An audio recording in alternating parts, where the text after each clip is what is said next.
अहो कुठे चालायची तुम्ही? आज स्वयंपाक काय करू? कर की डाळ भात. अहो डाळ भात तर रोजच खातो. मग एक काम कर, मस्त पैकी अंडा भुर्जी कर घे. अहो समजता का नाही तुम्हाला? आज सोमवार आहे. होय नाही. मग एक काम कर, मस्त पैकी पुरी भाजी कर घे. पुरी भाजी तेलाचं खाऊन काय घसा बसून घेणार अशी? आवाजच नाही बघा. ठीक आहे, मग एक काम कर, भाकरी भाजी तर कर. अहो तुम्ही खाते अशी, मुलं खाऊच नको. असं म्हणतीस? मग एक काम कर, मुलांचं आवडते मॅगी तर कर. मॅगी काय पॉट भरता का सांगा माझ तुम्ही. मग एक काम करतो की मी आज जातो तो हॉटेलात आणि पार्सल घेऊन येतो. नको नको, बाहेरचं खातं नाही हो.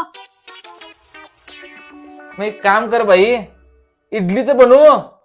अहो पहिला सांगताल ताबडतोब होताय का सांगा ते. तांदूळ भिजत घालूच पाहिजे ते का चहा हाय पटकन हुस. मला तर काय स्वयंपाक करतेस ते त्याच मला सांगे बाई. तुम्ही सांगशीला ते करतो मी.